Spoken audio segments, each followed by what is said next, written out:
বিসমিল্লাহির রহমানির রহিম। প্রিয় শিক্ষার্থী, উচ্চ মাধ্যমিক পরিসংখ্যান দ্বিতীয় পত্রের 7ম অধ্যায়ের সূচক সংখ্যা নিয়ে আমি আলোচনা করছিলাম। আজ আমি একটা গাণিতিক সমস্যা নিয়ে দেখাবো। ল্যাসপেয়ার্সের সূত্রটি সময় এবং উপাদান পাল্টানো পরীক্ষায় উত্তীর্ণ হয় না। একটি গাণিতিক সমস্যা নিয়ে দেখাবো, ল্যাসপেয়ার্সের সূত্রটি সময় এবং উপাদান পাল্টানো পরীক্ষায় উত্তীর্ণ হয় না। প্রিয় শিক্ষার্থী, বোর্ডের দিকে খেয়াল করো, এটা কাগজ টানানো আছে। কাগজে একটা গাণিতিক সমস্যা লেখা আছে। গাণিতিক সমস্যা লেখা আছে এরকম যে নিচের উপাত্ত হইতে ল্যাসপেয়ার্স ও ফিশারের মূল্য সূচক সংখ্যা নির্ণয় করো। কিন্তু আমি এই তথ্য নিয়ে দেখাবো যে ল্যাসপেয়ার্সের সূত্রটি সময় এবং উপাদান পাল্টানো পরীক্ষায় উত্তীর্ণ হয় না। সময় এবং উপাদান পাল্টানো পরীক্ষায় উত্তীর্ণ হয় না। প্রিয় শিক্ষার্থী, আমরা জানি সময় পাল্টানো পরীক্ষা অনুসারে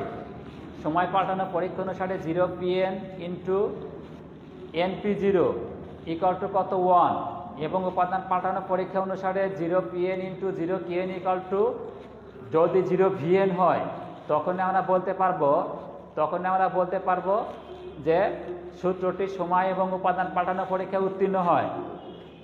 অর্থাৎ সময় পাল্টানো পরীক্ষা অনুসারে 0 PN into NP0 equal to 1 হতে হবে, এবং উপাদান পাল্টানো পরীক্ষা অনুসারে 0 PN into 0 QN equal to 0 VN হতে হবে।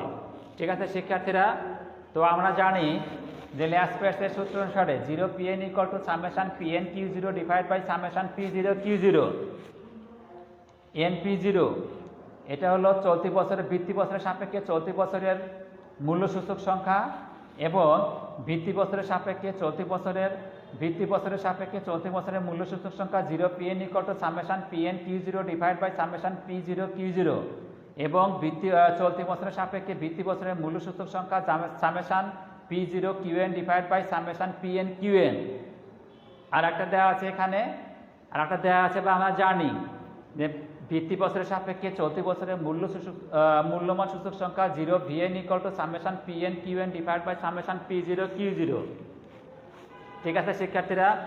তাহলে এবার দেখো যে ল্যাসপেয়ার্সের সূত্র অনুসারে যদি 0 PN into NP0 equal to 1 হয় তাহলে আমরা বলতে পারবো যে ল্যাসপেয়ার্সের সূত্রটি সময় পাল্টানো পরীক্ষায় উত্তীর্ণ হয়। এবার দেখো যে ল্যাসপেয়ার্সের সূত্র অনুসারে 0 PN into NP0 equal to summation PN Q0 divided by summation P0 Q0, গুণন হবে দেখো এখানে summation P0 QN divide by summation PN QN। ঠিক আছে শিক্ষার্থীরা? এখন এই মানগুলো এখানে বসালে কি দাঁড়াবে দেখো, দাঁড়াবে summation PN Q0 equal to 2600, আর summation P0 Q0 equal to 2140 গুণন summation P0 QN equal to 2648, আর summation PN QN equal to 3200। ঠিক আছে শিক্ষার্থীরা? এবার একটু মনোযোগ দিয়ে খেয়াল করো, এই যে দুইটা রাশিমালা আছে, এখানে একটা রাশিমালা আছে, রাশিমালা কী দেওয়া আছে এখানে 2600 ডিভাইডেড বাই 2140 গুণন 2648 ডিভাইড বাই 3200। এটা গুণ করে ভাগ করলে দেখা যাবে কি যে এই ভাগফলটা নট ইকুয়াল টু 1, এই ভাগফলটা কি নট ইকুয়াল টু 1। ঠিক আছে শিক্ষার্থীরা? আর সময় পাল্টানো পরীক্ষা অনুসারে যদি এই গুণফলটা 1 হতো তাহলে আমরা বলতে পারতাম যে ল্যাসপেয়ার্সের সূত্রটি কি সময় পাল্টানো পরীক্ষায় উত্তীর্ণ হয়। যেহেতু NP0 0 PN এবং NP0 এই দুটো গুণফল নট ইকুয়াল টু 1, কাজে এখান থেকে আমরা বলতে পারি ল্যাসপেয়ার্সের সূত্রটি সময় পাল্টানো পরীক্ষায় উত্তীর্ণ হয় না। ঠিক আছে শিক্ষার্থীরা?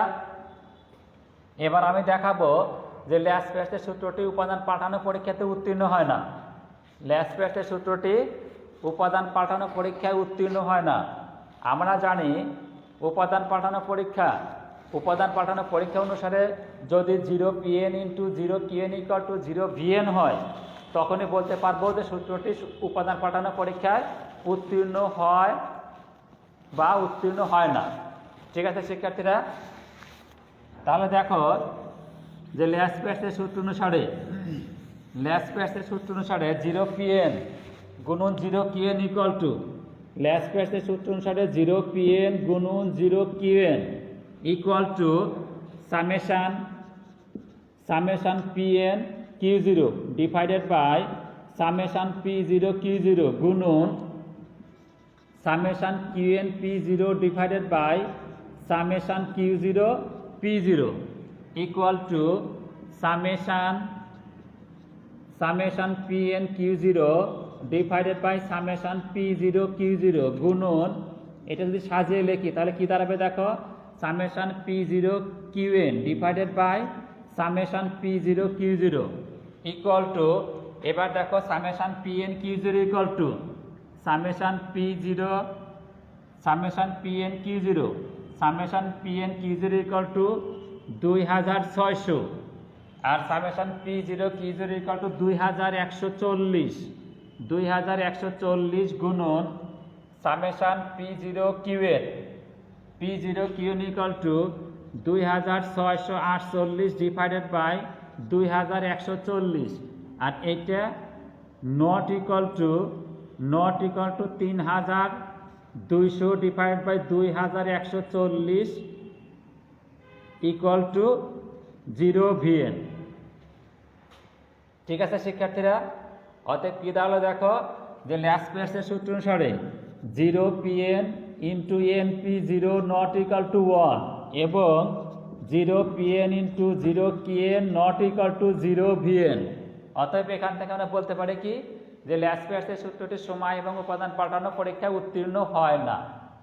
ঠিক আছে শিক্ষার্থীরা, তাহলে এখান থেকে আমরা বলতে পারবো যে ল্যাসপ্যাসের সূত্রটি সময় এবং উপাদান পাল্টানো পরীক্ষায় উত্তীর্ণ হয় না।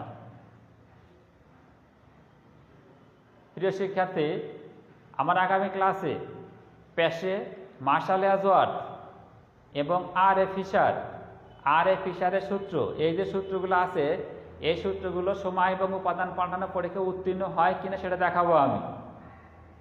এই উদাহরণ নিয়ে এই যে গাণিতিক সমস্যাটা আছে এই গাণিতিক সমস্যা নিয়ে দেখাবো যে প্যাশের সূত্রটি সময় এবং উপাদান পাল্টানো পরীক্ষায় উত্তীর্ণ হয় না, মার্শাল ও অ্যাজওয়ার্ডের সূত্রটি সময় পাল্টানো পরীক্ষায় উত্তীর্ণ হয় কিন্তু উপাদান পাল্টানো পরীক্ষায় উত্তীর্ণ হয় না, এবং আর এ ফিশারের সূত্রটি সময় এবং উপাদান পাল্টানো পরীক্ষা উভয় পরীক্ষাতেই উত্তীর্ণ হয়। ঠিক আছে শিক্ষার্থীরা, আমার আগামী ক্লাস দেখার আমন্ত্রণ। সেই সাথে ভালো থাকো, সুস্থ থাকো এই কামনা করে আজকের ক্লাস আমি এখানে শেষ করছি। আল্লাহ হাফেজ।